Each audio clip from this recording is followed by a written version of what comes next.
Welcome to this episode of The Marriage Creative. We are a happy family with one really big story, and we want to help you grow, strengthen, and rekindle your marriage. Welcome into the Marriage Creative Podcast. I am Caleb Nelson, and that is my wife getting ready to burst into laughter. I can't help it. Her name's Carla with a C, and we are happy to be with you this time through the Marriage Creative Show. You know, it's people would be like, why didn't you edit that out? Why did you leave what? But I mean, it's been a year, man, and I'm quite excited to hear you laugh like that.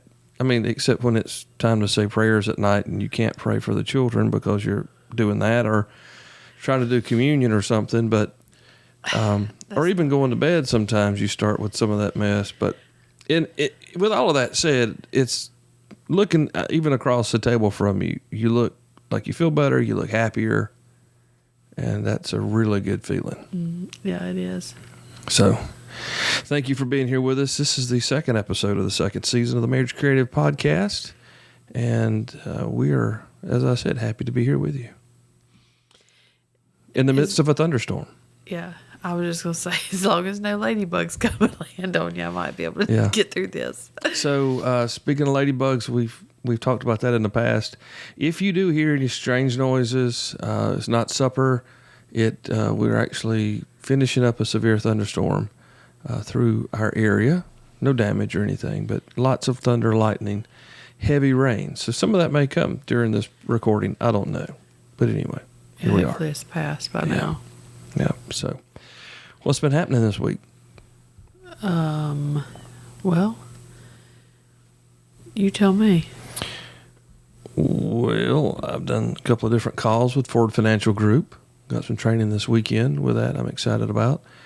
I talked to some ministry friends of ours once earlier this week, and then I talked to them again tomorrow about some media work they're needing done. So anyway, what have you been doing this week? Working and unpacking, or Sorting.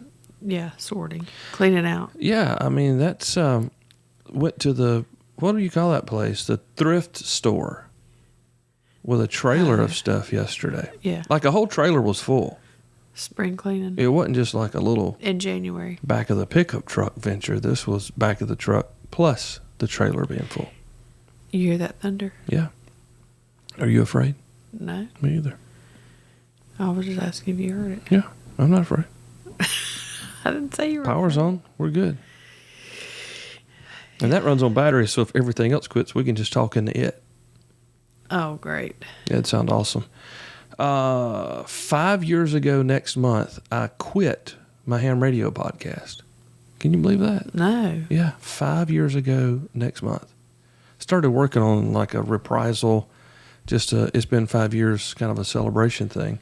And I was shocked at some of the way that I had originally established my equipment for that show and how that kind of launched where all we're at with this media stuff way back then. But anyway. You had this back then, didn't you? No, this was actually, she's pointing to my 12-channel Yamaha mixer.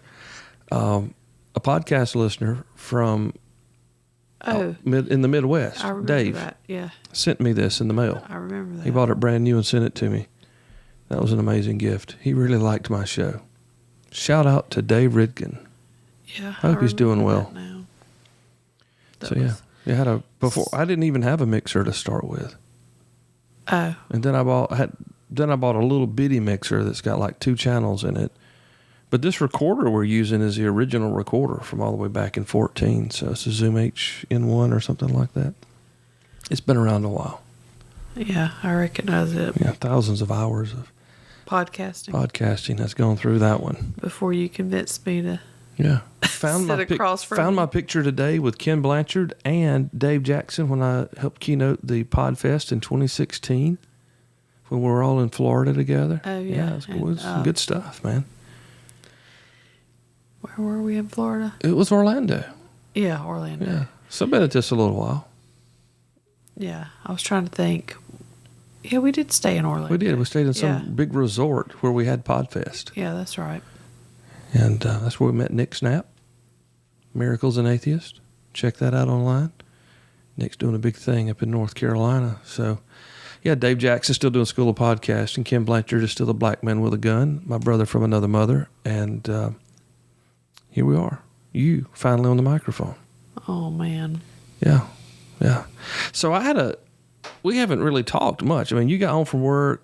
We were in the midst of this approaching thunderstorm. Fixed some supper in the midst of that. And then I washed dishes following. So we've just kind of come from the house to here to the studio to record. And I haven't even told you I had a really interesting telephone conversation today. And okay, tell me. I called a friend of ours and I said, I need to say something out loud that I haven't said, because really I haven't seen this guy in a while. And I said, a couple of months ago, back in the summer, late summer, we went on a trip with them, but it wasn't like us and them kind of a trip. We went to a convention together. We rode with them to Georgia, and they had a really nice car, and we didn't really feel great, so we sat in the back seat and argued all the way there. And then I think we argued the whole time we were there, and then we might have argued the whole way back. I can't remember, but it was right at the height of our despair, despondency, feeling terrible. This heater just came on here. I'm going to have to pull my sleeves up in a moment. But anyway, I called him and I said, I just want to apologize. And he's like, what did you do? And I said, I think I might have ruined your trip. And he's like, no, I don't. My trip wasn't ruined. He said, but it was kind of sad to see where you and Carla were. And I went on to explain that where we were was a lot more than just physical. Yeah. And it was a lot more than just emotional. It was kind of a combo. Yeah. And he told me, he said that the whole time that they were there, they were watching us. I say that for everybody to hear. Like, folks, people are watching you. I mean, you know that already, but they're looking for your example, or they're looking for your reaction. And I told him, just like I have told you and the children, that I really blew my reaction to our situation for a whole year. I mean, I failed that test. I don't want to take it again. I took all the notes, and I believe that I've reconciled for it, but I just did not do well in that situation.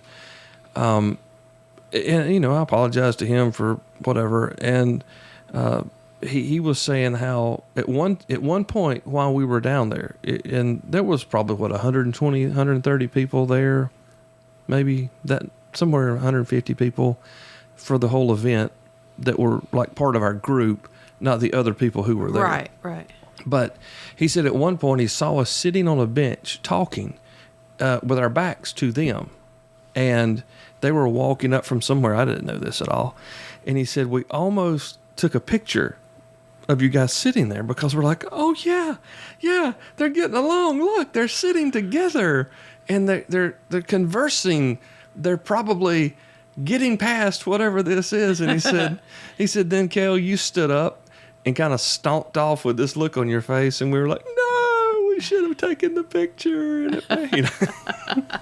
But I had to tell him, I mean, I apologize because it is sincere. I didn't want to ruin that. I mean, I didn't want to ruin it for me or you either. I mean, that was kind of, in my mind, going to be our second honeymoon, because our first honeymoon was like a day and a half in Charleston, and we came home and went back to work on our little house we were moving into. So we never really had the honeymoon.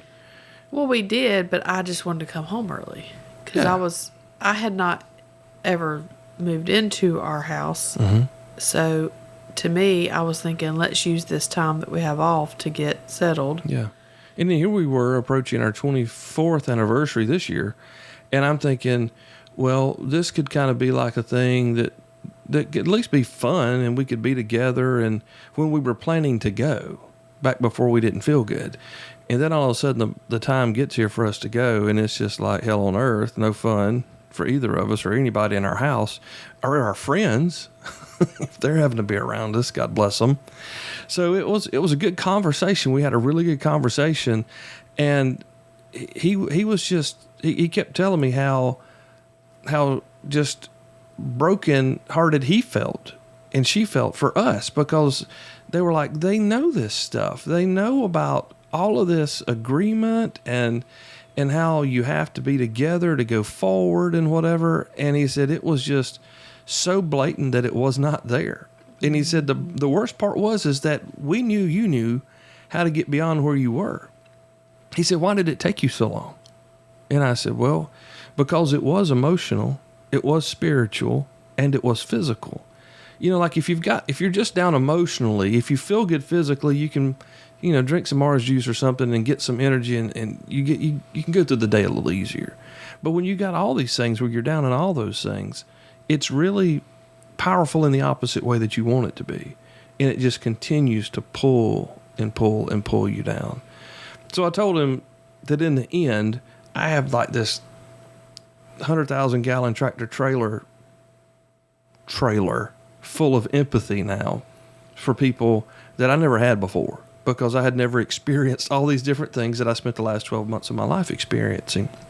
And, it wasn't a lesson that I wanted to learn, but I can't say it was It never is. I had to learn, and it was funny because he told me, he said, as we were, finishing the conversation, he's like, I can tell you're back. I can hear it in your voice. You're different now. He said, but I tell you, he said, they've been married 14 or 15 years, I think, somewhere in there. And they're a little bit older than us. But he said, we would talk about your and Carla's relationship and where y'all had been, where we knew you from. And then how did you get here and why can't you get out of here? And it was just baffling to them. Like, they were just astonished. Why are they here? And he even asked me, how did you get here? And I'm like, we don't even know. It just kind of culminated, and here we were in Suckland. I don't know what you call it, Anyway, so further we went on. Thankfully, the heater turned off. Further in our little bit, further conversation, he was just telling me how a couple of different times that he saw us beyond that weekend trip that we took together. He said that he remembered seeing me in the vehicle pulling up at different places, and he said, I've never seen a more defeated person. He said, the look on your face, he said, you were not just feeling bad, not just he said, you wore it. He said, it was literally your countenance. Mm-hmm. He said, you had tormented on your forehead or something. And I'm like, well, I felt that way. I really did. And thankfully I don't anymore. Mm-hmm. So I haven't told you that because we really haven't had a chance to talk. You may have some comments or feedback for that, something you even want to share. That's fine. And it's not that this whole season is going to be about our last year that we lived, but I had never been in those places before, mm-hmm. mentally, spiritually, physically.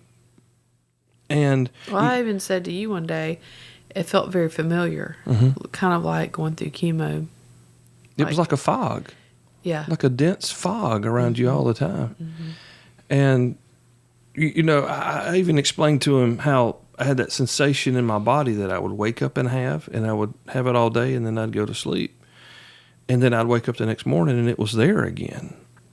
And how I was explaining that to my buddy Mark on the phone one day. And Mark said, dude, that's anxiety. And I was like, no, it's not anxiety. There's something wrong with my body. And he's like, no, man, your adrenal system's dumping. And that was what it was. And I said, the crazy thing about that revelation, because it was literally a revelation when Mark told me that. Why would I have anxiety? You know what I mean? You know what I'm saying? Like Pastor Gary said, you're dealing with the spirit of fear. I'm like, I've never been afraid of anything. I was dealing with the spirit of fear and suffering from anxiety.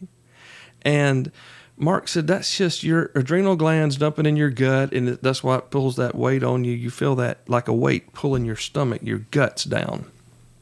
So if you're dealing with this really weird sensation in your gut, it could possibly be anxiety. Potentially. But, so here's what I told him on the phone today. I said, when Mark told me that, it hit me. I was like, yes, that is exactly right. There's a faucet. I visualized a faucet in my gut that was leaking adrenal fluid, whatever. And I said, I visualized myself turning the spigot off. Now, if you don't live in the South, the spigot is the thing on the side of your house that when you want to connect your garden hose, or like we say, hose pipe, to water or wash your car, water your garden, wash your car. It's not wash. If you're up Wash. north. Wash. There's You're an going R to in wash it. your car. There's an R in it Yeah. if you live up north. So anyway, the spigot is the faucet. Okay, so I visualized myself turning that faucet off, and I told myself, this has been anxiety. There's nothing wrong with your physical body. Anxiety has been what you have dealt with. You don't have to deal with this anymore. And Carla, that's been gone from that moment. Mm-hmm. But it was like I rolled around in it for a year. You're telling me? And I'm thinking, where was Mark at before? I'm just kidding, Mark. Well, As he's in Miami. Because I called his wife that night. Remember that he called you? Yeah, he did. You did. And said, We love you, Mark and Betsy. Enjoy Florida. tell Mark to call Kel. I mean, he literally told me, dude, that's just anxiety. And when it was just that easy for me, I cut the spigot off. And it hasn't bothered me since. But, I mean, when you don't know what you don't know. So having never dealt with anything like that before, I mean, people are listening are probably laughing in their cars or crying, one of the two, because they're like, this guy's like clueless. He's 49 years old. He's never dealt with things. No, I haven't. I have not had a need to deal with anxiety. I don't need to deal with it again. But the point is, when I told him that today on the phone, he was really shocked. He's like, what are you talking about? I didn't realize. And I was like, yeah. So he didn't know that it was physical. He just thought we couldn't get along. Like, I don't know. I'd done something stupid and you didn't like it. Maybe, I don't know. It was none of that. Well, we did plenty of stupid the whole time through. But the point is, But you've been doing some stupid stupid. from day one. No. Well, you know, you're a man. So y'all have your moments. Mm-hmm. So should we just completely change topics and? No, Yeah. just say. So anyway, it was a great conversation to get reconnected, and it was great to hear somebody say, "Man, you sound like you're supposed to." And not that I ever want to go back to normal, because we can always get better, but to get back to some semblance of normalcy. I mean, I can hear it in my voice now. I couldn't have just conveyed what I conveyed in the manner that I did. Well, why did 6 we months not ago. record a podcast? Exactly. Because it's the same thing I said to you. We can't go in there. I can't sit across from you and have you spew this on anybody. Yeah. This. I mean, you weren't like all roses either, Carla. No, I know. Okay. But it was Because bad you're just enough. making it all me right now. And I I'm was like, having to live with it much less. well, I wasn't living by myself. Push it off on anybody else. Okay. So anyway, Hey, everything comes from the top down. it does. And So- again, I mean, I have to own this, and I do own it. I don't want anyone to ever think that Carla, the kids, the dogs, the house, the bills, or whatever, this is all on me. All on me. And I did a very poor job. But I learned from my poor performance. So going forward, it's different. Mm-hmm. It's different. And I'll tell you another thing, going back to Mark real quick. He told me, he's like, dude, you got to get mad about this. He said, you really have to get mad. Mm-hmm. Not mad at God, not mad at Carla or the kids or the dogs or the bills or that. You got to get mad at who's keeping you here. And there's two individuals there. That's Satan and yourself. Not mad at yourself to like harm yourself, but you got to get to the point where you're done with this. You got to get past it. And it takes that bulldog mentality. Mm-hmm. Go Bulldogs, national champions again. I'm just an SEC guy. Go Gamecocks. Well, that's why I think it was frustrating in my position, because that's what I was saying, but you couldn't hear me. I was saying to you constantly, can you not see the enemy has like backed you into a corner? Oh, you said he's eating your lunch. He was, but you were letting him. And I was like, you're letting him. And that's what I said. You have to, it's like being like a boxer. You have to get up, fight back. You can't go to your corner and like retreat. There's no room for that. Mm-hmm. And I kept saying, you've got to like, it's same thing, but I didn't say get mad. I just said, you've got to fight back. Yeah. And so, yeah, living with somebody watching that is very difficult because you can see that they're caving into things that they shouldn't. Mm-hmm. I mean, although I understand anxiety fully, but at the same time, it was more than just anxiety. It was like, Oh, yeah, it was numerous things. It Yeah. wasn't just like Kel's is Yeah. having anxiety. no, it was a lot. Yeah, it was in my mind, and the way I explained it today was, it was the spiritual manifesting itself in the flesh. Mm-hmm. I mean, really, that's what everything is. But I mean, it was like a double dose 3D IMAX version of the spirit realm manifesting itself in the flesh, because that's where the battle starts. It's also where the battle's won or lost.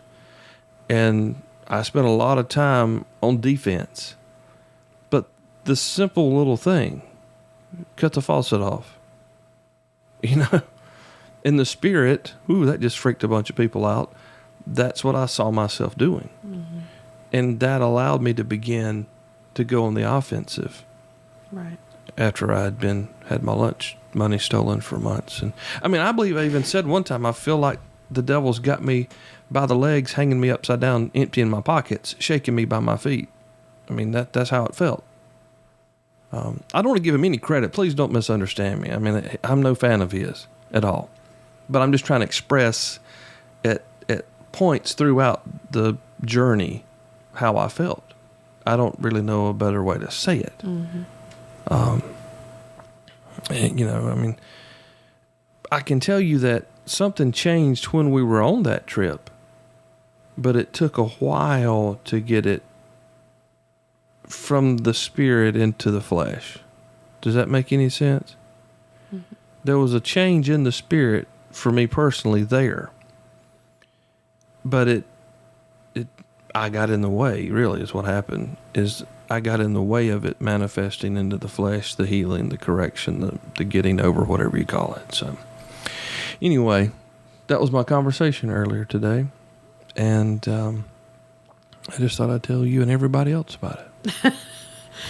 Nothing like just sharing it with me on. Well, you know, I mean, if we're going to be real, might as well be real. Well, speaking of, so today, one of my clients said,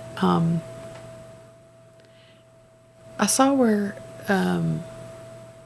how'd she word it? I saw Kel put up pictures of models on Facebook, and I looked at her funny, and I was like, he put up pictures of models. And she said, weather models. But you should see my face. I was like, he did what? I was like, No, what? I don't look at models. What are you talking about?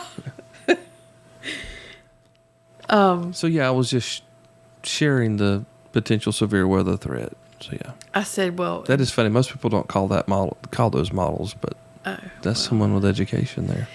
I said, well, he always thinks he's a weatherman and wants to be. I don't want to be a weatherman. And so I just like weather. That doesn't make you a weatherman? no, but I said, yeah, I think he missed his call, and I think he should have been a meteorologist. And she said, well, I always know if there's like a threat of bad weather that I can look on his thing and he'll post some updates about it. And so I said, you're not the first person that's ever said that to me, but I don't see it, because she was asking me, so what is Kel saying the weather's going to do? Mm-hmm. But she said, well, he put up models on Facebook. And I'm like, he put up models on Facebook? You should say. I was like, what? So anyway. So I'd love to see Leslie's face on the other side of the room when she said that, to you in conversation, and Leslie heard her say that. Yeah, I don't. Yeah, I'd love to I see never, that face too. We were in the same room, so Yeah. I don't know. But Weather models. anyway, so yeah, it wasn't just your conversation with friends that I didn't know about. It's also your display models on that I didn't Yeah, know if you live in about. the Southeast, be our friend on Facebook, and you can see the potential severe weather threats. Yeah, so we're going from severe weather today to potentially cold weather and snow in the mountains tomorrow. Well, it was kind of hot here today. I mean, it's supposed to be like 60 degrees cooler tomorrow than it was today. here? Yes, Really? something like that, yeah. That's called winter in South Carolina. Gosh. So, yeah, I had the kids on bicycles earlier today. I said, go out, ride your bicycles. I had on shorts, riding around bicycles in the yard. I said, get you some exercise in before it rains again. Yeah. So they rode for about an hour or so. Yeah. Okay, well, So- you can post some new models. Yeah. I did find that picture of you from 2016. I could post that. No, that's nothing like a model. So Look like a model to me. Anyway, anything else? no, I'm disappointed your ladybug didn't visit while we were podcasting. Well, I came in here earlier today to do some Ford Financial Group calls, and I had Ladybug on me a couple of different times. So she they've already been visited you here. earlier, Yeah, I and guess. it was a very light shelled colored one. So I don't know what that means. Maybe that means a teenager or a dude. Or maybe they're fading out for the winter. I don't know. There's some over there on the wall. They're really good yeah. bugs to have I see 'em. if you got to have bugs. There's Well, one. yeah, I'd rather have those than spiders or whatever. Yeah. Lions, tigers, and bears. Oh, my. Okay. Anything else? Nope, you talked us right on through. I told you season 2 was... It's my turn to talk. No, actually, I think I said it was my turn. And then you said... Well, we're one flesh, so whichever mouth is running, it belongs to the other one, too. That's true. We're two halves of a whole. Yep. All right. Well, I guess we're going to shut it down, get back in the house before the rain starts back up, and we'll look forward to swim seeing you back next in. time. Yeah, no kidding. It's like a sponge out there. A wet sponge. Today's episode is brought to you by Post and Gate. Thank you for listening to this episode of The Marriage Creative. Subscribe and click the notification icon so you can stay up to date with all things The Marriage Creative. To learn more about who we are and what we do, check us out on social media or go to themarriagecreative.com today.